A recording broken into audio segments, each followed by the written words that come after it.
The Russian sleep experiment.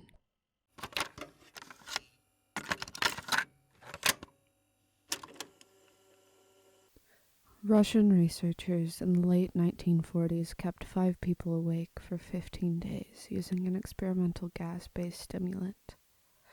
They were kept in a sealed environment to carefully monitor their oxygen intake so the gas didn't kill them, since it was toxic in high concentrations. This was before closed-circuit cameras, so they had only microphones and 5-inch thick, glass porthole-sized windows into the chamber to monitor them. The chamber was stocked with books, cots to sleep on but no bedding, running water and toilet, and enough dried food to last all 5 for over a month. The test subjects were political prisoners deemed enemies of the state during World War II. Everything was fine for the first 5 days. The subjects hardly complained, having been promised falsely that they would be freed if they submitted to the test and did not sleep for 30 days. Their conversations and activities were monitored, and it was noted that they continued to talk about increasingly traumatic incidents in their past, and the general tone of their conversations took on a darker aspect after the 4-day mark. After 5 days, they started to complain about the circumstances and events that led them to where they were, and started to demonstrate severe paranoia. They stopped talking to each other and began alternately whispering to the microphones and one-way mirrored portholes. Oddly, they all seemed to think they could win the trust of the experimenters by turning over their comrades, the other subjects in captivity, with them. At first, the researchers suspected this was an effect of the gas itself. After 9 days, the first of them started screaming. He ran the length of the chamber, repeatedly yelling at the top of his lungs for 3 hours straight. He continued attempting to scream, but was only able to produce occasional squeaks. The researchers postulated that he had physically torn his vocal cords. The most surprising thing about this behavior is how the other captives reacted to it, or rather, didn't react to it. They continued whispering to the microphones until the second of the captives started to scream. The 2 non-screaming captives took the books apart, smearing page after page with their own feces, and pasted them calmly over the glass portholes. The screaming promptly stopped. So did the whispering to the microphones.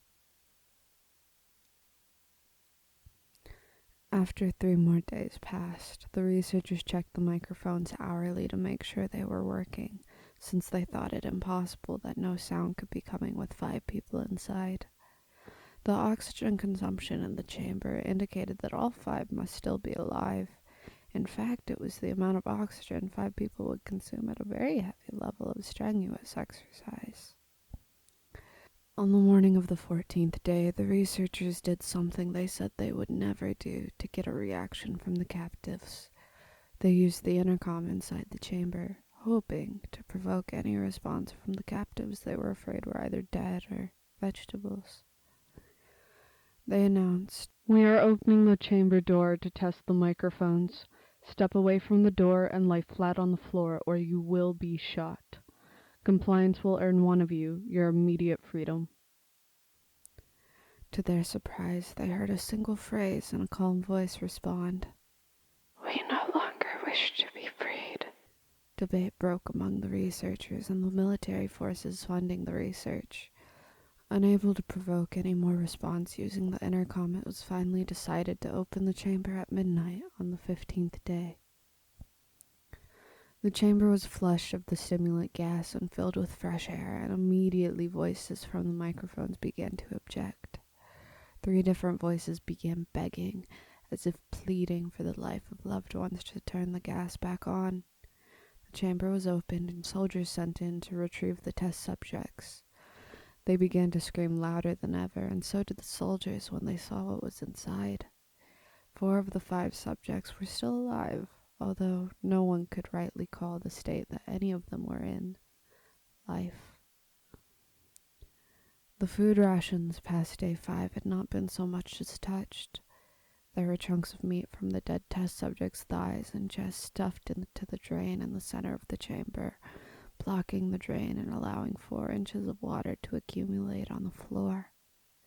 Precisely how much of the water on the floor was actually blood was never determined. All 4 surviving test subjects also had large portions of muscle and skin torn away from their bodies. The destruction of flesh and exposed bone on their fingertips indicated that the wounds were inflicted by hand, not with teeth as the researchers initially thought. Closer examination of the position and angles of the wounds indicated that most, if not all of them, were self-inflicted. The abdominal organs below the rib cage of all 4 test subjects had been removed. While the heart, lungs, and diaphragm remained in place, the skin and most of the muscles attached to the ribs had been ripped off, exposing the lungs through the rib cage.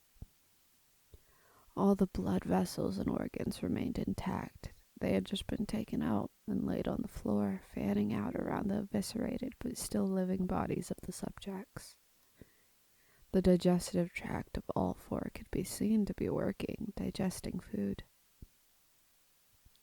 It quickly became apparent that what they were digesting was their own flesh that they had ripped off and eaten over the course of days. Most of the soldiers were Russian special operatives at the facility, but still, many refused to return to the chamber to remove the test subjects. They continued to scream to be left in the chamber and alternately begged and demanded that the gas be turned back on, lest they fall asleep. To everyone's surprise, the test subjects put up a fierce fight in the process of being removed from the chamber. One of the Russian soldiers died from having his throat ripped out. Another was gravely injured by having his testicles ripped off and an artery in his leg severed by one of the subject's teeth.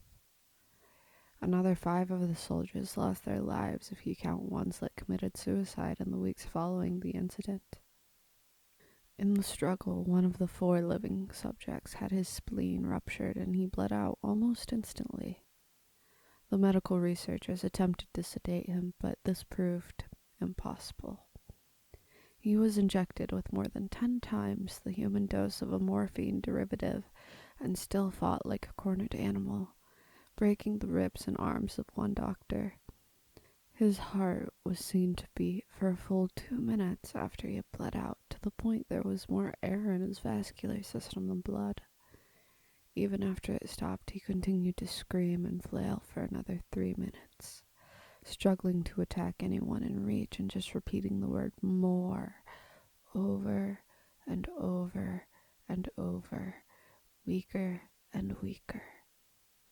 Even after it stopped, he continued to scream and flail for another 3 minutes, struggling to attack anyone in reach and just repeating the word "more" over and over and over, weaker and weaker, until he finally fell silent. The surviving 3 test subjects were heavily restrained and moved to a medical facility, the 2 with intact vocal cords continuously begging for the gas, demanding to be kept awake. The most injured of the 3 was taken to the only surgical operating room that the facility had. In the process of preparing the subject to have his organs placed back within his body, it was found that he was effectively immune to the sedative they had given him to prepare him for the surgery. He fought furiously against his restraints, and when the anesthetic gas was brought out to put him under, he managed to tear most of the way through a 4-inch wide leather strap on one wrist, even though the weight of a 200-pound soldier holding that wrist as well. It took only a little more anesthetic than normal to put him under, and the instant his eyelids fluttered and closed, his heart stopped. In the autopsy of the test subject that died on the operating table, it was found that his blood had tripled the normal level of oxygen. His muscles that were still attached to his skeleton were badly torn, and he had broken 9 bones in his struggle to not be subdued. Most of them were from the force his own muscles had exerted on them. The second survivor had been the first of the group of 5 to start screaming. His vocal cords destroyed, he was unable to beg or object to surgery, and he only reacted by shaking his head violently in disapproval when the anesthetic gas was brought near him. He shook his head yes when someone suggested, rather reluctantly, they tried the surgery without anesthetic, and he did not react for the entire 6-hour procedure of replacing his abdominal organs and attempting to cover them with what remained of his skin.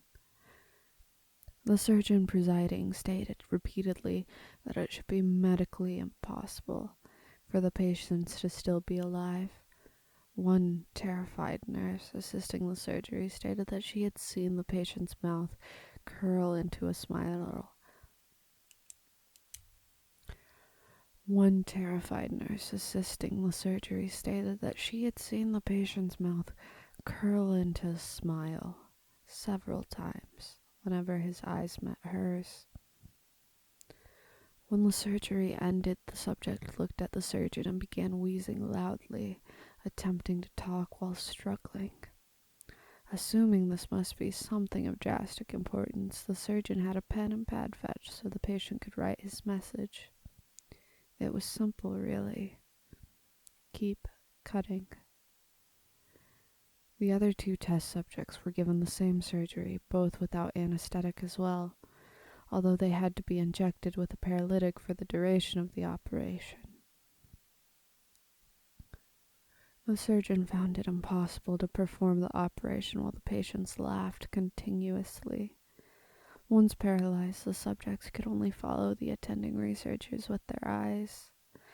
The paralytic cleared their system in an abnormally short period of time, and they were soon trying to escape their bonds. The moment they could speak, they were again asking for the stimulant gas. The researchers tried asking why they had injured themselves, why they had ripped out their own guts, and why they wanted to be given the gas again. Only one response was given.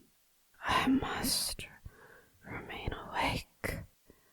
All 3 subjects' restraints were reinforced, and they were placed back into the chamber awaiting determination as to what should be done with them. The researchers, facing the wrath of their military benefactors for having failed the stated goals of their project, considered euthanizing the surviving subjects. The commanding officer, an ex-KGB, instead saw potential and wanted to see what would happen if they were put back on the gas. The researchers strongly objected, but were overruled. In preparation for being sealed in the chamber again, the subjects were connected to an EEG monitor and had their restraints padded for long-term confinement. To everyone's surprise, all 3 stopped struggling the moment it was let slip that they were going back on the gas. It was obvious that at this point all 3 were putting up a great struggle to stay awake. One of the subjects that could speak was humming loudly and continuously. The mute subject was straining his legs against the leather bonds with all his might, first left, then right, then left again for something to focus on. The remaining subject was holding his head off his pillow and blinking rapidly. Having been the first to be wired for EEG, most of the researchers were monitoring his brainwaves in surprise. They were normal most of the time, but sometimes flatlined inexplicably. It looked as if he were repeatedly suffering brain death before returning to normal. As they focused on paper scrolling out of the brainwave monitor, only one nurse saw his eyes slip shut at the same moment his head hit the pillow. His brainwaves immediately changed to that of deep sleep, then flatlined for the last time as his heart simultaneously stopped. The only remaining subject that could speak started screaming to be sealed in now. His brainwaves showed the same flat lines as one who had just died from falling asleep. The commander gave the order to seal the chamber with both subjects inside as well as 3 researchers. One of the named 3 immediately drew his gun and shot the commander point blank between the eyes, then turned the gun on the mute subject and blew his brains out as well. He pointed his gun at the remaining subject, still restrained, to a bed as the remaining members of the medical and research team fled the room. I won't be locked in here with these things. Not with you. He screamed at the man strapped to the table. What are you? He demanded. I must know. The subject smiled. Have you forgotten so easily?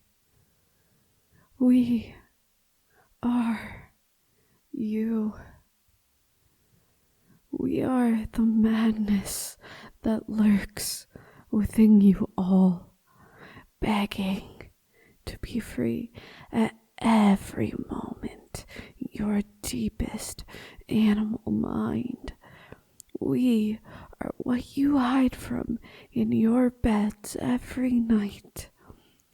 We are what you sedate into silence and paralysis when you go to the nocturnal haven we cannot tread. The researcher paused, then aimed at the subject's heart and fired. The EEG flatlined as the subject weakly choked out. So nearly free.